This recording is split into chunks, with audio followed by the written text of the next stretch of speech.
Tú empiezas con la atención del público en el 100%.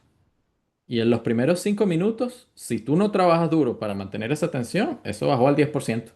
Ya nadie te... Y más ahora que todo el mundo tiene un celular y todo. Entonces, si no captas la atención y no llegas rápido al titular de, como decía, la noticia de periódico, y aquí me estoy, no, me estoy haciendo, me Sí. estoy botando la cédula, la noticia del periódico. Si no llegó el titular rápido y esa oración que captura, nadie te va a prestar atención y se pierde el mensaje. Toda tu investigación, nadie la va a escuchar, nadie la va, ni siquiera no es que no la van a entender, es que no la van a escuchar y no van a entender la importancia. Hola a todos, soy Magdalena de Luca, ingeniero en computación de la Universidad Simón Bolívar, carnet 1973. Soy CEO de Sitben y hoy estoy invitada para una entrevista muy especial al equipo Alum USB.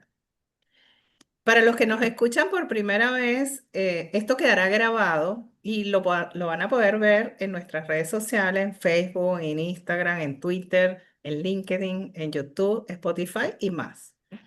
Como parte de nuestro espacio, estaremos conversando con USBistas. Hoy nos acompaña Gabriel Golser Gatti, presidente, cofundador y Chief Volunteer Office de Alum USB, porque esto hay que decirlo todo en inglés, me imagino. Gabriel es licenciado en biología de la Universidad Simón Bolívar, carnet 02, promoción 2008, y magíster en ciencias biológicas, carnet 08, promoción 2012. Posee además un PhD en biología de Tufts University en Massachusetts, Estados Unidos. Durante sus estudios en la USB se destacó como líder estudiantil, participando en diversos roles. Fue representante estudiantil ante el Congreso Superior, segundo suplente de la representación de los egresados, miembros de la directiva de Fondasivo, presidente del Centro de Estudiantes de Biología y posteriormente integró la directiva de la Asociación de Egresados de la USB entre 2009 y 2015. Es increíble la trayectoria de Mm. Gabriel, por supuesto, y ha liderado Alum USB desde sus inicios, impulsando la construcción de una red global de voluntarios y donantes para apoyar nuestra alma mater en el mundo, o sea, no solamente en un país, sino en el mundo, y están cumpliendo 10 años. Esto es una labor de verdad muy, muy importante como persona, como venezolano y además, bueno, como ex USBista. En lo profesional, Gabriel trabajó como Research Fellow en el Centro de Investigaciones de Cáncer del Hospital General de Massachusetts de la Escuela de Medicina de Harvard, realizando investigación en biología computacional aplicada al cáncer. Actualmente es Principal Data Scientist de Camp 4 en una empresa llamada Therapeutics, una empresa de biotecnología donde se dedica al análisis de datos biológicos para desarrollar medicinas y terapéuticos para enfermedades del hígado y del sistema nervioso central.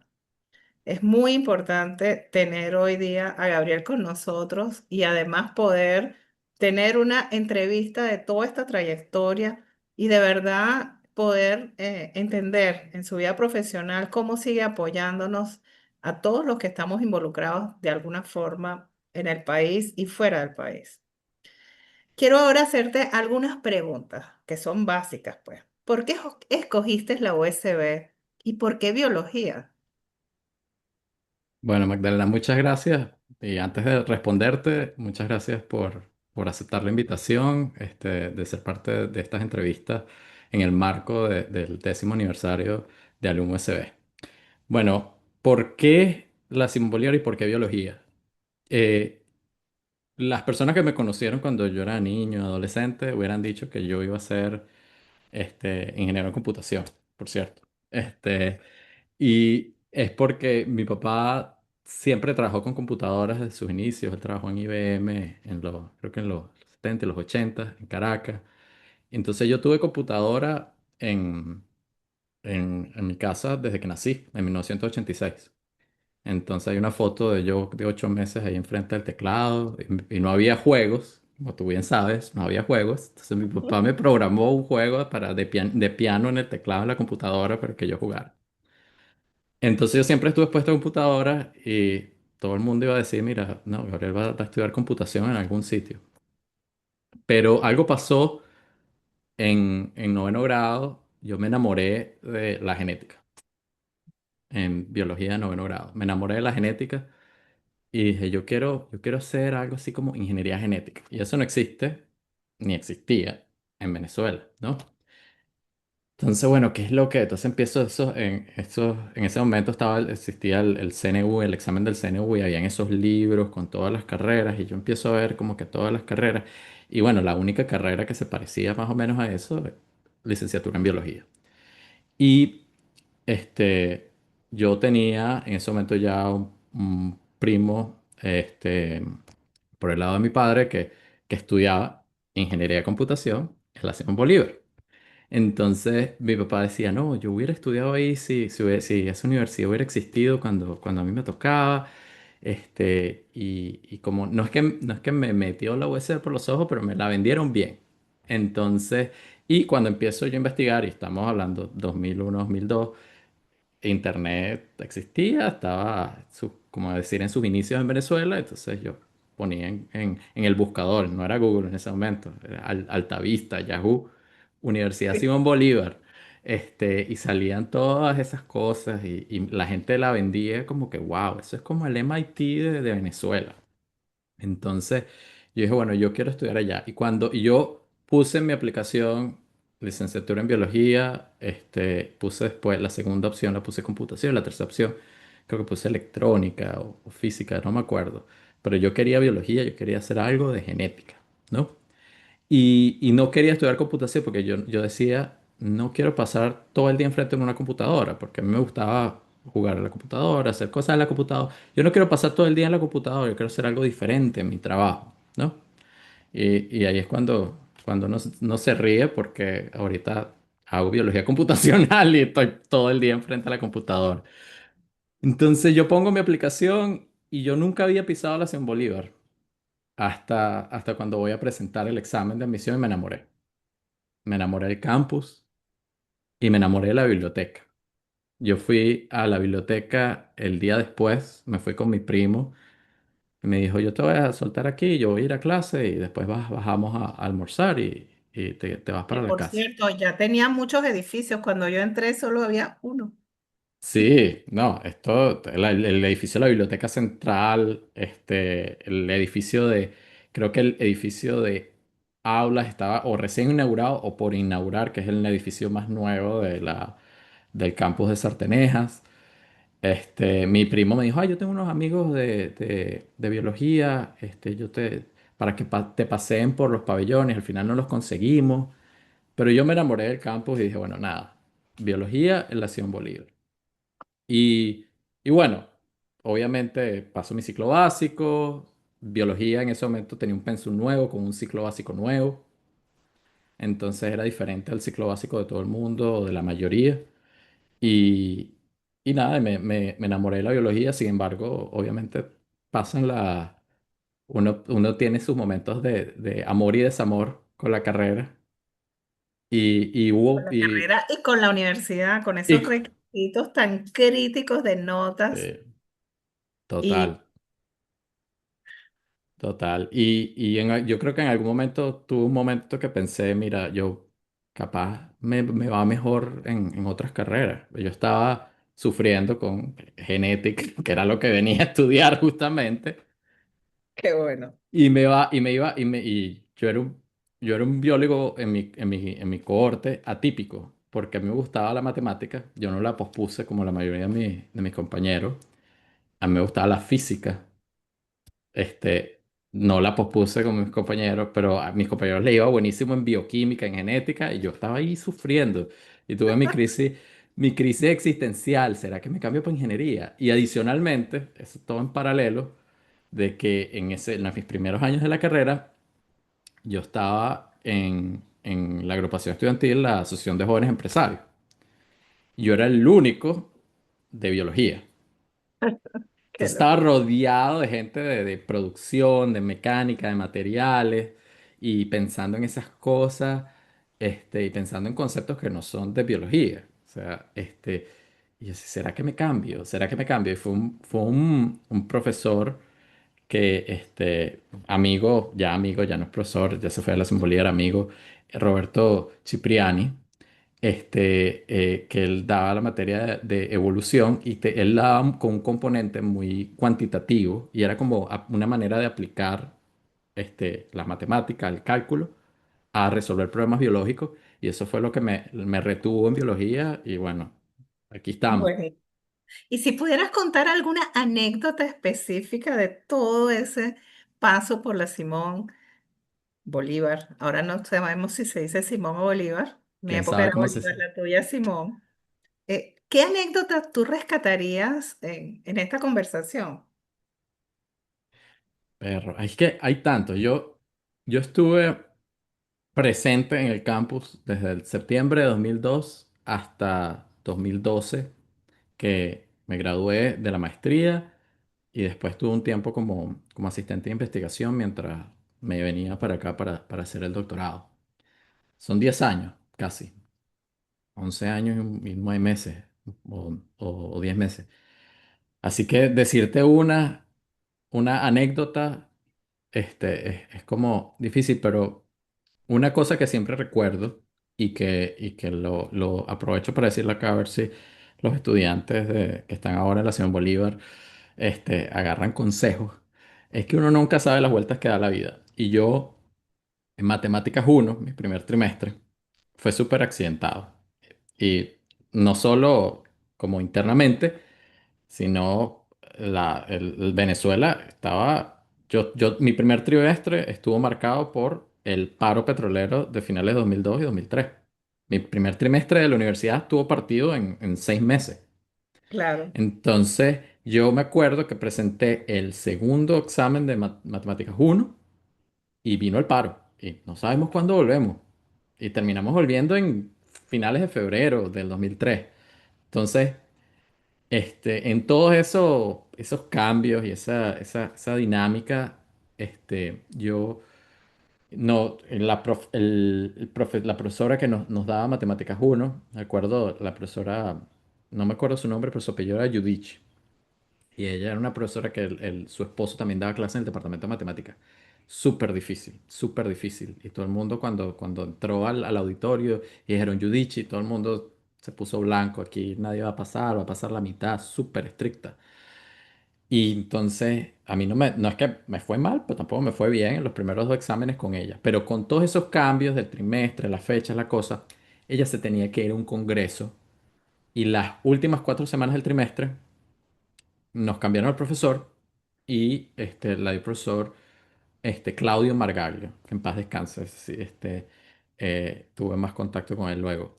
Y entonces él nos dio las notas y él era un profesor que se conectaba mucho con los estudiantes. Esa era la primera vez que me pasó eso en la universidad. Y me acuerdo claramente que dijo, estaba yo afuera del auditorio del edificio de mecánica y materiales, MEM.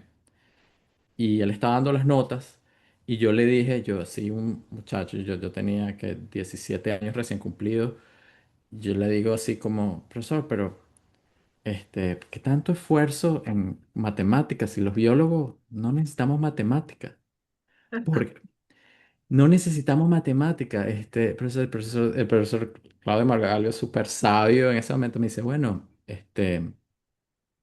señorito, le siempre decía, señorito Gabriel, usted no sabe si usted va a aplicar lo que aprendió en este curso luego en su carrera. Y no es solo el concepto, los límites, las derivadas, es la forma de pensar, la forma de resolver problemas que usted sí puede aplicar, sea biólogo, químico, físico, arquitecto, ingeniero. Nunca se me olvidará eso porque haga 22 años después, o ni siquiera, ya te hace... Lo recuerdas todos los días, No ¿cierto? lo recuerdo todos los días porque ese conocimiento, esa forma de pensar es lo que me da de comer. Es, Es así, es es, así. es lo que me da de comer. Y entonces en mi empresa yo soy el primero que levanta la mano y dice, no, mira, hay que usar esta fórmula. Vamos a Es hacer este modelo. Es que sí hay que hacer un modelo de Machine Learning, de AI, bueno, pero ajá, vamos a ver la distribución, vamos a ver los datos. Esa forma de pensar es Las matemáticas son como la base de la vida, es el lenguaje de cualquier- la ciencia. es el Es, lenguaje. es el lenguaje de la ciencia. Y, y yo no, yo en ese momento dije, ah, el profesor de matemática, no. Pero a medida de los años, qué Obvio. verdad tan grande lo que me dijo el profesor. Me soltó una gema. Yo tenía 16 17 años, no estaba preparado, pero me acordé y me acuerdo casi que siempre de eso, siempre. Ahora, tú en la universidad hiciste cualquier cantidad de otras actividades extracurriculares, ¿no? O sea, ¿por qué hiciste todas esas otras cosas? ¿Eso te afectó académicamente? Porque en paralelo hiciste un montón de cosas como lo vimos en tu perfil, ¿no? Sí, a mí me gusta aprender. Yo soy un adicto a aprender cosas nuevas. Entonces, y no me quedo tranquilo si no estoy aprendiendo cosas nuevas. Entonces, una cosa que yo quería aprender era, yo, primero yo tenía una vena empresarial que venía frustrada de mis años de escolaridad primaria y media. Y puedo echar un cuento de eso casi a mí, y hago el paréntesis, echando para atrás el cuento antes de entrar a la Simón. A mí casi me botan del colegio de primaria donde yo estaba porque monté un negocio y fue exitoso y me cacharon y no era nada ilegal. Yo no sé si tú recuerdas esos juguetes que tenían unas publicidades en la televisión de Kreisel. Es Kreisel, es excelente. Bueno, yo tenía el que se llamaba la máquina del terror, que hacías los bichitos con plástico y los coloreabas y hacías tus diseños y la cosa. Eso me lo regalaron de Navidad y yo empecé a hacer esos bichitos, pero después me fastidié. Entonces me fastidié, pues tenía todo ese material ahí y yo dije, bueno, mis amiguitos capaz me los quieren comprar. Emprendedor nato, menor Y de edad. empecé a vender, eso me acuerdo clarito, en cuarto grado empiezo a vender, entonces ya era una cosa que se pasaba en la lista, como la lista de las órdenes. Quiero una araña, con patas negras y rojas, y esa lista empezó a pasar, y me acuerdo clarito, era clase de música, y el maestro de música agarra ¿qué es esto? Alguien dice, ¿qué es esto? Y él lo lee, ¿qué es esto? Pero empieza a leer los precios, además. Y empieza a decir como que, ya va, pero ¿qué? O sea, yo no sé si eso era mucho o poco, pero bueno, el mercado estaba ahí, yo estaba ganando dinero. Y bueno, me llevaron a la dirección, no, que le está vendiendo cosas y no sé qué y tal. Y realmente lo único que estaba truncando era que la gente se estaba, si eso hubiera pasado en el recreo, no pasaba nada, no estaba interrumpiendo la clase. Entonces, en vez de decirme, mira, no, o sea, los papelitos por favor en el recreo y ya, no. Eso fue toda una cosa que me hicieron devolver el dinero y fue toda una cosa no, que esto no puedo así hacer así, que no sé qué y tal. Y bueno, yo después era un rollo porque había muchachos que decían, no, ya, la araña ya yo asusté a mi hermanita y ya se perdió, se la comió el perro, o sea, ¿quieres que Locura, pero en la universidad sí pudiste avanzar con todas las actividades. Exacto, entonces lo primero que yo hago es que veo la Asociación de Jóvenes Empresarios, yo me quiero meter ahí, como dicen aquí, a rascarme esa piquiña que tenía de ser empresario, o jugar a ser empresario, ¿no? Porque, o Claro. sea, son dos cosas diferentes. Entonces, veo esas oportunidades de como que de aprender cosas nuevas fuera del aula y nada, otra cosa que nunca que yo era bastante malo en bachillerato, era en hablar, en oratoria. Malísimo, malísimo, malísimo. Me daba pena, me trancaba, etcétera. Entonces yo dije, nada, si yo me meto en estas cosas, el centro de estudiantes y la cosa, yo voy a desarrollar esas habilidades. Entonces, y como venía de esto, de la Asociación de Jóvenes Empresarios, que tenía ya como una habilidad de llevar cosas, de llevar proyectos a cabo fuera del aula, de más afines a lo que haría un centro de estudiantes. Entonces, cuando armamos esa plancha, me dijeron, no, Gabriel le encanta esa cosa, móntalo como presidente, móntalo como presidente. Y así terminé y empecé con eso al Centro de Estudiantes de Biología y bueno, ahí empezó que si la representación estudiantil, la directiva de Fondesivo, que Fondesivo es la Fundación del Desarrollo Estudiantil de la Simón Bolívar, que fue la primera fundación en que tuve, me senté y con la presidenta de la fundación era la vicerrectora académica en ese momento, la profesora Aura López, me dio todo ese contacto y empaparme de cómo funciona una junta directiva y lo que hay que hacer. Pero eso no Y te afectó académicamente, seguiste tu bueno, materia. yo seguí mis materias, yo nunca raspé nada, sí retiré un par. Se acordarán de mí, seguro la profesora de bioquímica, la profesora de química orgánica, porque yo sufría con las químicas. Se acordarán quizás que retiré, pero sólido 3.7, 3.8, ahí voy. Eso Súper bien. no me afectó, pero obviamente eso quita tiempo. Y es una cosa que yo le digo a los estudiantes, a los becarios del UMSB y todo eso, que bueno, que todas esas cosas quitan tiempo y tú tienes que saber que ese es el momento para aprender a medirte y a controlarte tu tiempo, porque ahora el momento de esas equivocaciones es la universidad. Ahí es cuando tú aprendes eso. Y siempre se lo digo, pero Pero nunca qué me... buena base, porque todavía sigue funcionando AGE, los muchachos siguen trabajando muchísimo. He tenido la oportunidad de trabajar con ellos, es más, tengo un par de personas que me los traje de ahí. Y qué buena base sentaron ustedes en todos esos proyectos. Es que Ahora, es tremenda escuela. sí, ¿qué haces hoy día en tu trabajo? ¿Cómo llegas a la posición que estás ahorita desde ese momento hasta ahorita? Definitivamente en poco tiempo es difícil describirlo, pero ¿dónde estás parado hoy? ¿Qué estás haciendo en tu trabajo? Bueno, yo soy un científico de datos, que es un término muy genérico y que tuvo en boga, en los últimos, no sé, 8 años. Pero en realidad yo soy, por formación, terminé siendo un biólogo computacional. Yo pasé sí, biología, maestría, licenciatura, el doctorado en biología. Y yo en el doctorado, yo entré al doctorado queriendo ser profesor. Mi objetivo en ese momento era que yo voy a hacer mi doctorado e inicialmente iba a volver a Venezuela.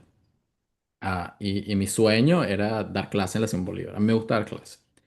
Pero, pero no, me di cuenta en el doctorado que, bueno, primero la cosa en Venezuela cambió drásticamente. Yo me fui en el 2012. Ya a mitad del doctorado ya era como que otro país. Sí. Y me enamoré de hacer ciencia de punta y no hacer ciencia buena con las uñas, que era lo que yo había aprendido. Entonces dije, bueno, yo quiero hacer ciencia de punta, pero ya yo no quiero ser profesor. Este, yo no quiero ser profesor porque la ciencia básica, en el 95% de las veces, tarda décadas en convertirse en algo tangible que aporte valor a la sociedad. Obviamente todo conocimiento aporta valor a la sociedad, pero no es empírico, no es tangible, tarda mucho tiempo. Entonces yo hacía investigación con insectos, que en mi doctorado eran insectos de importancia agrícola, de que eran pestes del maíz y causan 1 millardo de dólares anuales de pérdidas, etcétera. Pero yo estaba concentrado en un aspecto que posiblemente 10 años, 15 años en adelante podría traducirse en control de plaga para mejorar, para tener el impacto económico, la seguridad alimentaria, etcétera. Entonces yo dije, no, yo quiero salirme de la parte académica e irme a la parte aplicada a la industria, a la industria de la biotecnología, farmacéutica, etcétera. Y la otra cosa que ya no me gustaba, estar en el laboratorio. Ya ese niño que decía, yo no quiero estar todo el día en la computadora, ya no existía, ya no me importa. Me gustaba ver los resultados, los datos, las gráficas, de que la cosa Y te, empezaste con poca inteligencia artificial, ¿no? Porque ahora sí la cosa cambió. obviamente, yo digo, si yo hubiera tenido ChatGPT, Gemini, cuando yo estaba haciendo la tesis, yo hubiera hecho esa tesis doctoral en la mitad del tiempo. Es así.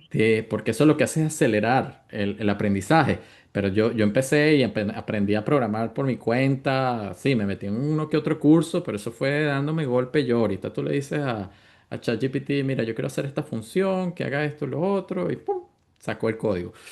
Pero el, lo que aprendí a esos golpes, y después lo hice en el postdoctorado en la Escuela de Medicina de Harvard y el Centro de Cáncer, era a hacer ese puente entre la biología y lo que hace la computadora.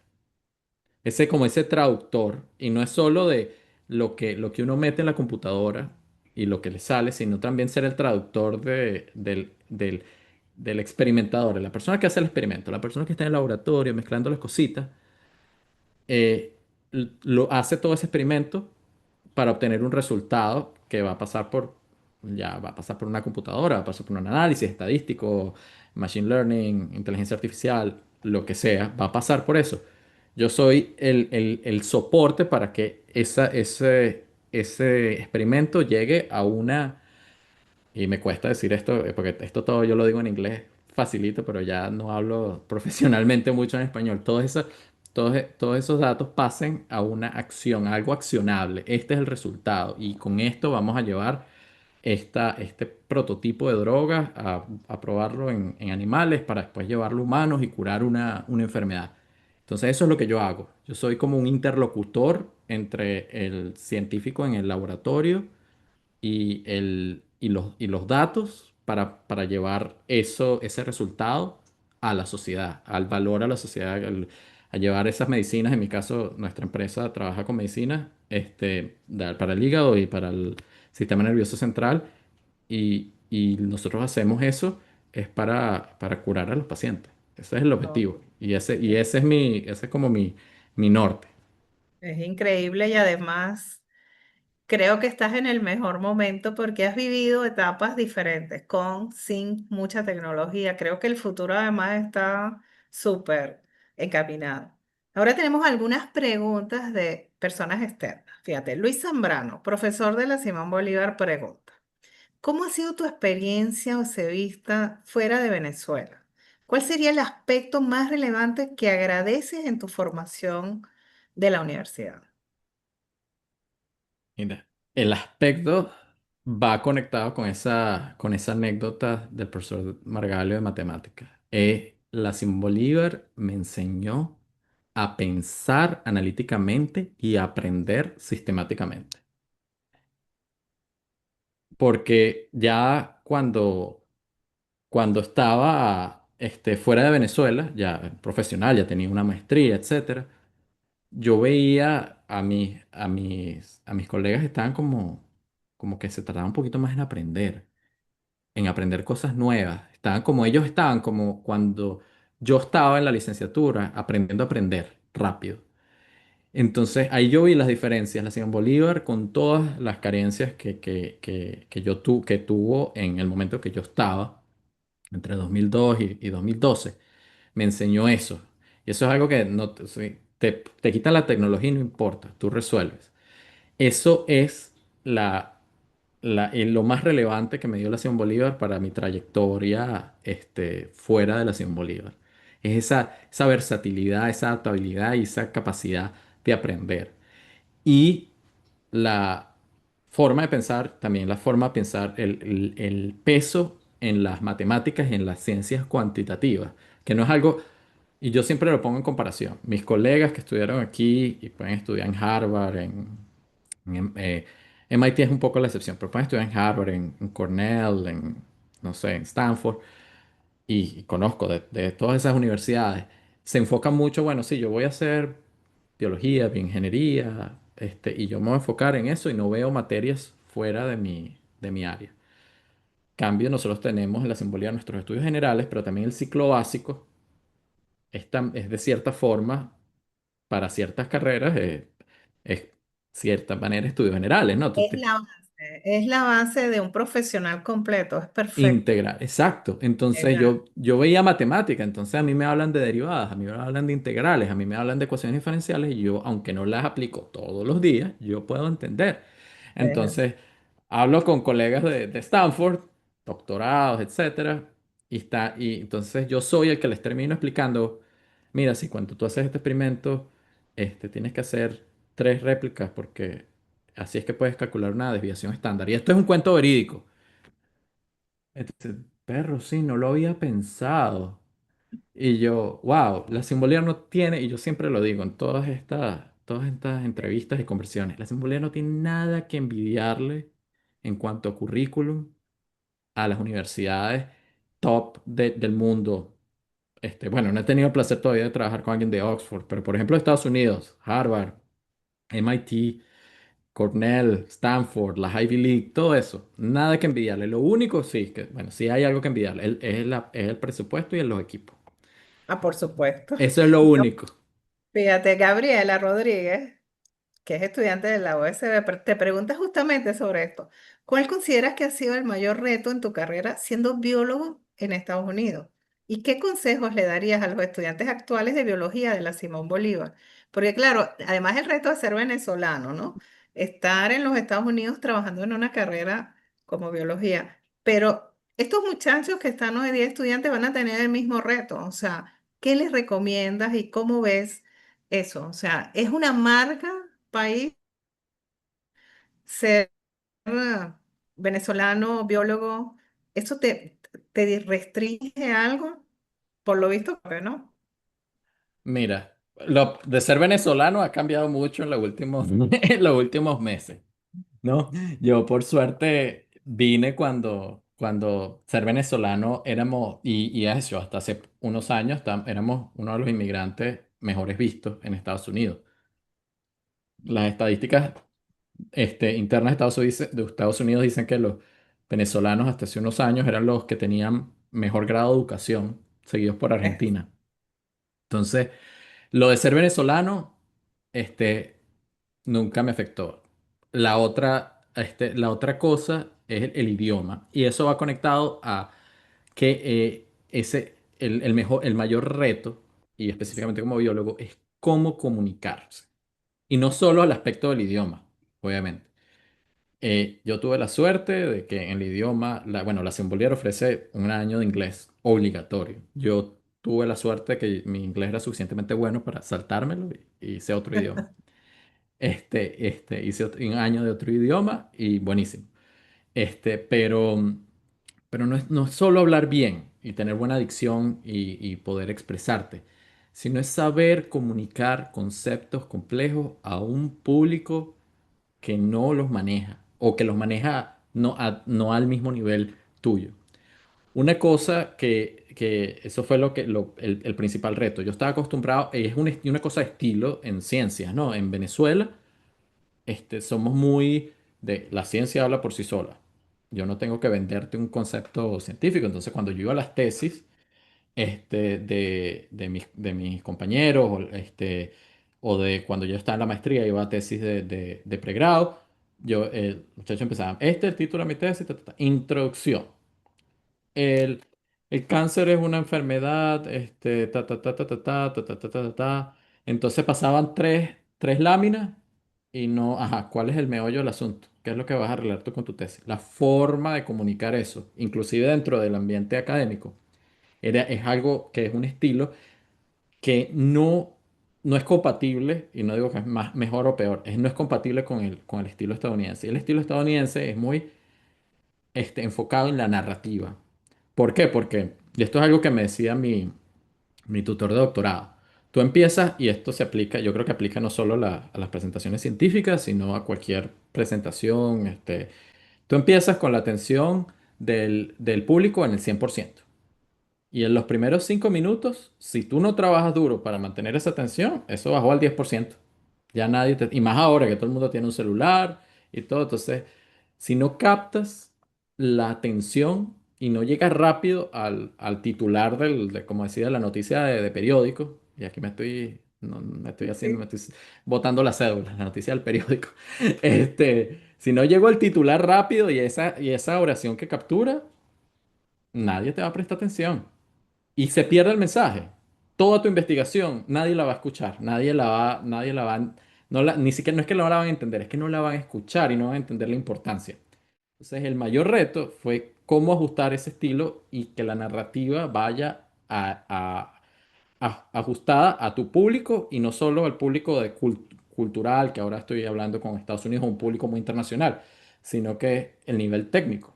Entonces, una cosa que siempre yo le digo a la gente que me pregunta en redes sociales, en Twitter, en Instagram, yo les digo, mira, o sea, tiene que saber comunicarse de manera escrita, de manera oral y ir al punto que necesitan ir rápidamente y mantener al público conectado. Oye, qué bueno.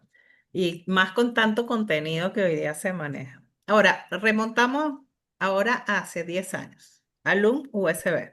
Aquí Stephanie Montaño quiere saber, y yo también, ¿cómo nace la iniciativa de Alum USB y cómo podemos pertenecer a la misma siendo estudiantes incluso? Ok, voy a responder la segunda. ¿Cómo pueden Ok. pertenecer? Nosotros generalmente hacemos llamados a voluntarios cuando tenemos específicamente una actividad que podemos hacer, pero cualquier persona nos puede escribir por mensaje directo en cualquiera de las redes sociales o en el correo contact@lumusc.org diciendo, mira, yo quiero ayudar, ¿cómo ayudo? Y como una organización principalmente de voluntarios, o sea, ese es nuestro recurso más valioso, el tiempo de la gente. Y tú bien lo sabes, Magdalena, porque tú Sí. sirves en nuestro advisory board, este, nuestro comité como advisor, ¿cómo se dice eso en español? Es advisor. De, nuestro comité advisor y ese es tu tiempo, esa es tu donación, nosotros es la más valiosa, tu consejo.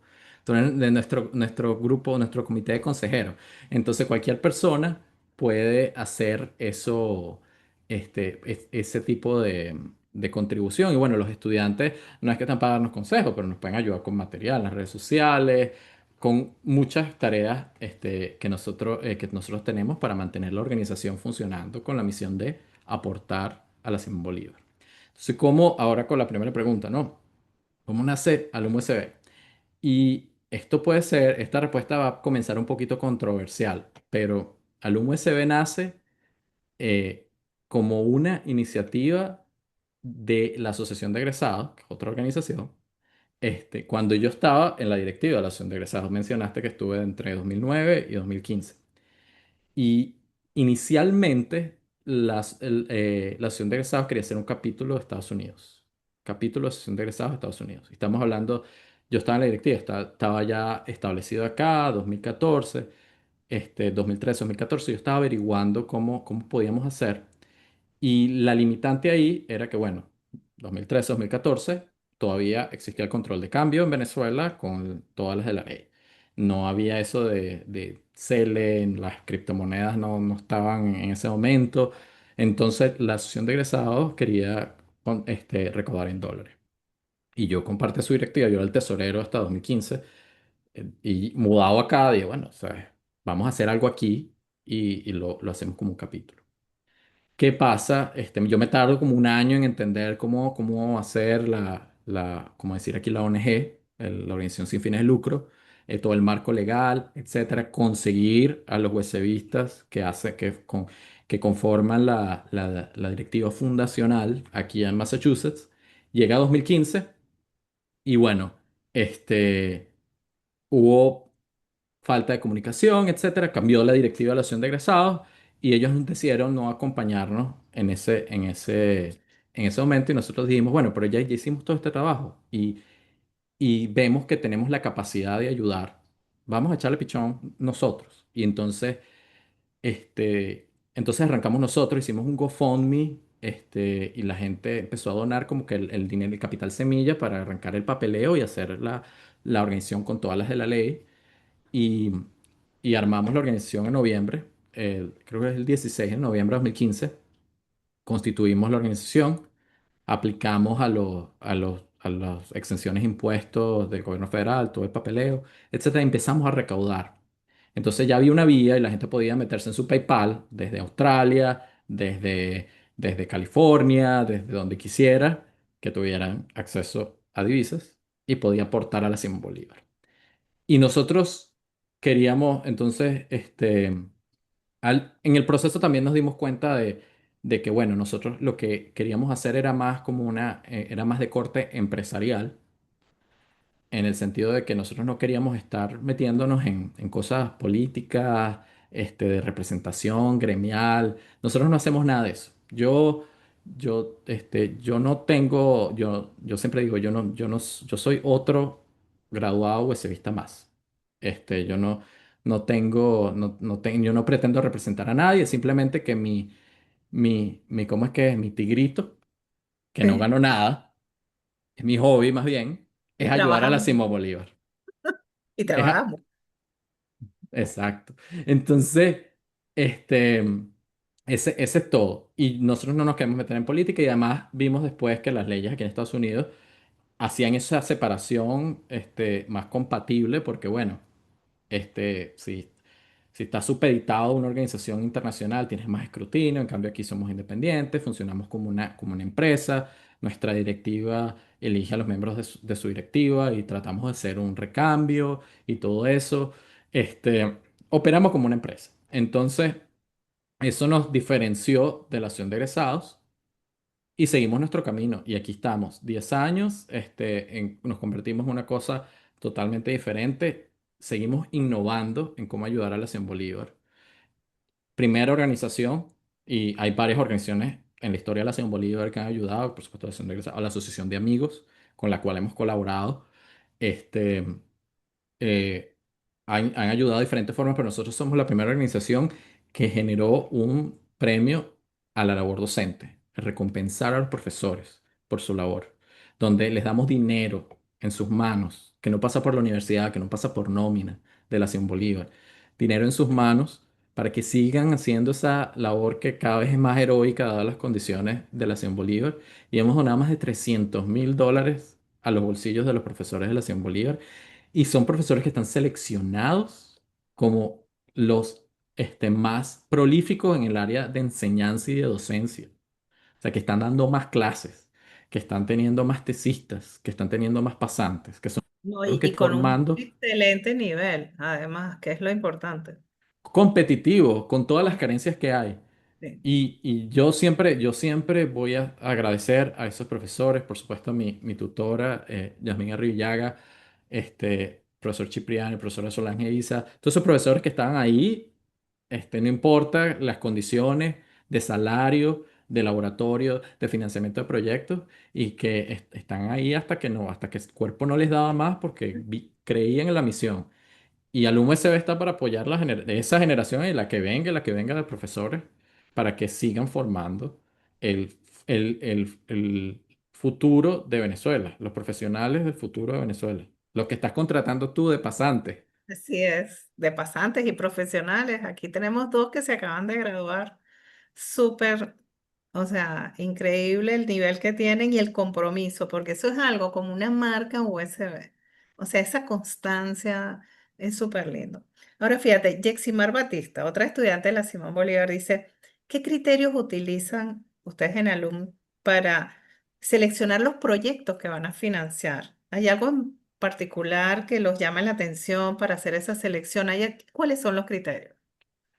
Mira, nosotros tenemos un formulario que es bien simple para cuando hacemos convocatoria para proyectos, ¿no? Y este episodio va a salir al aire cuando tenemos un concurso andando con las carreras de la Simón Bolívar, recaudando dinero, así que métanse en nuestro perfil y vean los proyectos que están armando los centros de estudiantes con sus coordinaciones de carrera y apóyenlos, ¿no? Este, Nosotros tenemos, y hago aquí también la salvedad, que este año, por nuestro 10º aniversario, estamos admitiendo y admitimos, para el momento que esto se sale al aire, proyectos al menos un proyecto de cada carrera.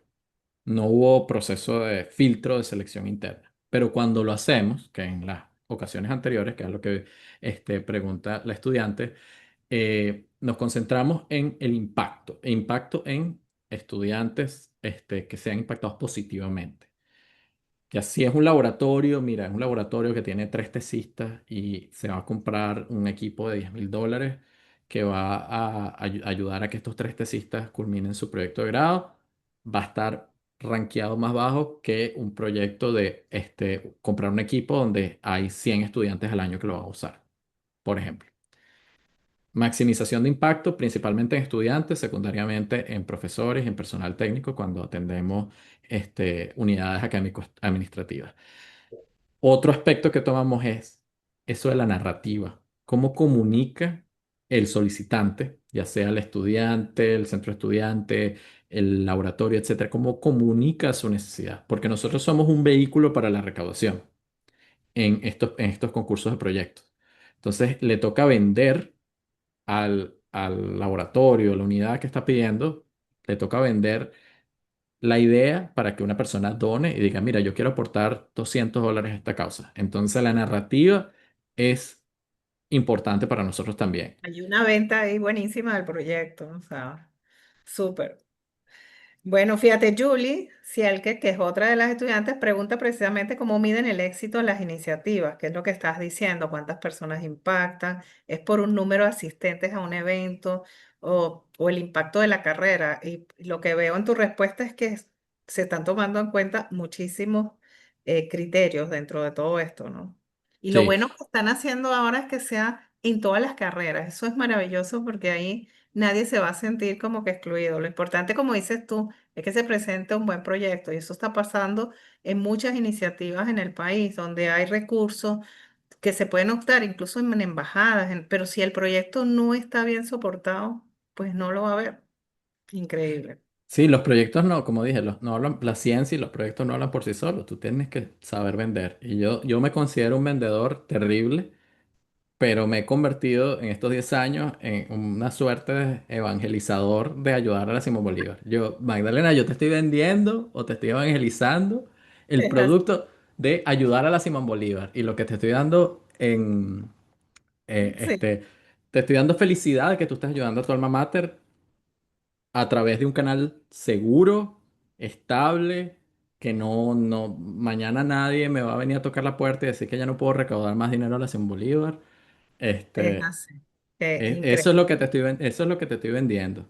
Y contigo me atrevo a decir que hemos sido exitosos en esa venta. Mira, hay ahora otra parte. Vamos a hablar otra vez un poco más de la Simón y cómo se está haciendo todo, ¿no? Orleisy La Cruz, que es otra estudiante de la Simón, dice, como profesional formado en biología, ¿cómo visualizas el rol que puede tener la universidad en la promoción de proyectos de investigación científica y sostenibilidad ambiental a pesar de todas las limitaciones actuales en el país, pues? A ver, esa pregunta está difícil, pero la limitación principal es el dinero. Y esto no es algo de Venezuela nada más. Ahora aquí ¿cómo es que? A 15 kilómetros de mi casa está Harvard y está también que el gobierno le está quitando financiamiento. Y lo hemos visto, todos lo hemos visto y sabemos. Exacto. Entonces, la limitación es el dinero. Eh, yo soy yo soy creyente de que la autonomía como concepto para buscar la búsqueda del conocimiento, etcétera, comienza con la autonomía financiera. ¿Ok? Entonces, para hacer todos esos proyectos, etcétera, lo que se necesita es dinero. Y yo no estoy diciendo que Alumno USB es la única, o yo ni nadie del equipo de Alumno USB hemos vendido a Alumno USB como la salvación de la universidad. Nosotros somos un pedacito de esa máquina que tiene el respirador. Yo siempre hago la analogía. La USB ahorita está en un proceso de coma, para la gente que es más de cosas de medicina o de los biólogos de hibernación. La USB sigue viva y está sacando sus productos, que son los estudiantes, etcétera. Quizás no a la escala de cuando yo estaba ni de cuando tú estabas, pero sigue viva y nosotros somos un pedazo de esa maquinita del respirador que la mantiene viva para que cuando empiece a entrar ese dinero, ya sea de donde venga, del gobierno, de fuentes privadas, de organizaciones como la nuestra, de embajadas, etcétera, de donde venga, pueda levantarse esa coma de hibernación y retomar como si minimizar esa diferencia entre antes del coma y después del coma. Entonces, Hay que seguir ahí. Fíjate que las crisis pasan, los procesos son así, son cíclicos, pero tenemos que seguir trabajando por todo esto. Y ahí ustedes son un súper ejemplo. sí. ¿Y cómo avanzar estos proyectos de investigación científica, de la sostenibilidad? Con dinero va a venir la gente que tiene interés, van a venir los profesores que van a trabajar en esos proyectos. Entonces, en el corto plazo hay que buscar, tú mencionaste los proyectos de embajadas, entonces hay que buscar esos proyectos. Y nosotros tenemos un ejemplo en el USB de eso. Hay un grupo de profesores, tanto de la Simón Bolívar como de la Central, que se unieron, están en la Academia de Ciencias de América Latina y presentaron un proyecto a una fundación aquí en Estados Unidos. Y consiguieron unos cuantos cientos de miles de dólares para llevar ese proyecto. Y hay gente que está en su mayoría en Venezuela trabajando en eso. Entonces ellos se movieron, ellos supieron vender su proyecto y al USB los ayuda siendo el ente, lo que llama aquí fiscal sponsor, el administrador de eso, porque estamos aquí en Estados Unidos, tenemos esa ventaja. Tenemos un pie aquí en Estados Unidos y un pie en Venezuela, culturalmente, espiritualmente. Nuestra misión está en Venezuela. Nosotros estamos canalizando eso. Si los profesores que están en el área de sostenibilidad ambiental, etcétera, o organizaciones sin fines de lucro, quieren usarnos a nosotros para hacer eso, estamos a la orden. Y esa es la vía, conseguir dinero porque Venezuela tiene talento, Venezuela tiene ideas. Lo que yo creo que hay un poquito que mejorar es cómo vender esas ideas para conseguir el dinero. Y una vez ¿No? que consiga el dinero, Es así. Y de hecho estamos llenos de emprendimientos que hoy por hoy están siendo incluso, o sea, ya están afuera, están siendo financiados internacionalmente y somos ejemplos. Y lo más interesante de todo esto es que más que muchos de ellos han nacido en tiempos de crisis, ¿no? Donde la crisis ha dado luz y el camino a todo eso. Pero bueno. Mira, Samuel Santoro, estudiante de la Simón, y creo que todos tienen este mismo concepto. Dice, ¿cómo se siente ser un haz de esperanza para los estudiantes del presente? Desde nuestra mirada de estudiantes son un ejemplo a seguir dentro y fuera del campus. ¿Cómo se siente seguir manteniendo sueños vivos, apoyando los centros estudiantiles y siendo el impulso para el nombre de la Simón? Pues, o sea, de verdad es así y tenemos que seguir en esto todos. O sea... sí.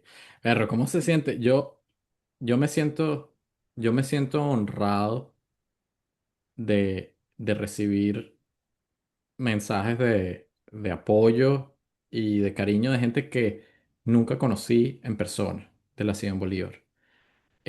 Los momentos más reconfortantes para mí han sido esos correos electrónicos que mandan profesores, estudiantes, y sé cuando ya se firmaron los contratos, se les empieza a entregar su beca, su premio a la labor docente, y esos correos de agradecimiento, bendiciones para mi familia, este, eso para mí es una sensación que no he podido replicar en ningún otro, en el aspecto profesional, es una cosa muy bonita y, y indescriptible y yo creo que mi esposa es americana, ella nunca ha pisado Venezuela, ella nunca ha pisado la Simón Bolívar, pero ella dice, ella una vez, estábamos, y esto es un cuento, estábamos en el carro y me llama un número de WhatsApp así de la nada y era un ¿cómo es? Creo que era un profesor o estudiante de posgrado, no recuerdo, o un estudiante, y estaba pidiendo ayuda con algo y consiguió mi número y decidió nada, te voy a llamar. Y me dijo, tú no me conoces y tal, pero yo los vengo siguiendo y tengo esta situación, era COVID, entonces necesitaba ayuda de un respirador, una cosa, y él no estaba pidiendo dinero, él estaba pidiendo que yo lo ayudara, lo encaminara a cómo podíamos solucionar. Y yo lo tenía en speaker en el carro, y entonces yo le digo, mira, me voy a parar, me voy a orillar y te voy a mandar esto y esto y esto y vamos a empezar a caminar esto. Sí, simplemente yo lo conecté con gente de la red de Alumno USB, de cómo ayudar. Y entonces mi esposa me dice, mi esposa habla español muy bien, o sea, ella entendió diría el 80% de la conversación. Me dice, ¿por qué te llamó a ti? Y yo le digo, yo no sé. Entonces, este, pero y que entonces confirma las cosas que me dice, wow, en ese momento no estábamos casados, estábamos todavía saliendo y me dice, wow, estoy con una persona, muy, muy, muy bonita y muy importante. Y de hecho, eso lo dice en los votos de nuestra boda, que ella admiraba mucho lo que yo hacía. Entonces, ese tipo de cosas, eso para mí ese es la mejor pago de nómina de mi trabajo voluntario en Alumno USB. ¿Y cómo me siento? O sea, me siento lleno de cariño y amor de gente cercana que admira o que le gusta o que contribuye a esto de Alumno USB, como también gente que no conozco y me manda cariños, bendiciones, abrazos, buenos deseos, etcétera. Entonces, es indescriptible por un lado, es difícil poner en palabras. Y como profesional, yo creo que yo no soy uno de los ejemplos más llamativos como de la USB. Tenemos, o sea, mira, Magdalena, me estás entrevistando tú que tienes esa carrera extensa, que ya estabas fuera de la Simón Bolívar y mis padres ni siquiera se conocían y tienes toda esa carrera. Tenemos recientemente Santiago Schnell, colega de biología, que es rector académico en una universidad prestigiosa en Estados Unidos, en Notre Dame, si no me equivoco, que yo lo entrevisté, me va a mandar un correo si ve esto y me dice, ¿no te acuerdas de dónde trabajo? Este, ese tipo yo, yo no me siento que soy el exponente, así que esta pregunta me agarra fuera de base, pero yo quiero que la gente también mire a esas personas, que te mire a ti, que también se vea en ese espejo, y esa es parte de lo que hacemos en Alumno SB. No es solo recaudar dinero, queremos que también los muchachos vean la gran variedad de USBistas que hay en Venezuela y en el mundo, de diferentes carreras, de diferentes backgrounds sociales, socioeconómicos, etcétera, que ellos se puedan ver reflejados y que digan, mira, yo sí voy a pasar mi roncha, mi semana 4, mi semana 8, mi semana 12, me voy a montar en el autobús, en mi cola, yo me monté en el autobús toda mi carrera, yo nunca tuve carro en la Simón Bolívar. Yo me monté en mi autobús y entonces yo quiero que ellos vean que, mira, ahora sí, o sea, en 10 años, 5 años, 20 años, yo puedo ser como Magdalena, yo puedo ser como Santiago. No, y van a ser hasta mejores, créeme que sí.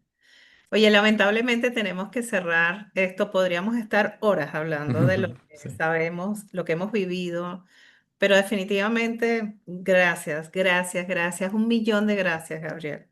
O sea, en nombre de Alumnos SB, de verdad compartir toda esta experiencia, tu compromiso con lo que es la universidad y con lo que es realmente humanizar un proceso post-universidad, porque es muy fácil salir de la universidad, ser empresario y olvidarse de eso, pero quedarnos ahí no es fácil. Y no es fácil además ayudar y ayudar en todas las situaciones que hemos vivido y que estamos por vivir. Para mí de verdad es un orgullo haberte entrevistado y además compartir contigo todo ese background, pero además hablar de Venezuela, siempre hablar de Venezuela, de la Simón Bolívar, es un privilegio para todos. Y de verdad a todos los que nos ven y escuchan y ojalá logren internalizar todo lo que hemos conversado. Si ustedes tienen alguna sugerencia, los que están escuchando esto y los que quieren compartirlo, por supuesto, en nuestra sección, pues definitivamente pueden escribirnos. Tenemos un correo electrónico o a través de las redes, se llama entrevistas.alum.org. Y ahí, bueno, podemos seguir compartiendo y seguro que vamos a hacer otros podcasts como este para seguir avanzando en todo este proceso de crear un futuro positivo, que es en lo que tenemos que creer. Y para eso solo estamos los humanos y por supuesto los USBistas, que estamos por encima de muchas cosas. Gracias, Gabriel. Gracias a ti, Magdalena. Gracias por entrevistarme en este episodio bastante especial. ¿Sabías que el 80% de nuestros ingresos provienen de donaciones recurrentes?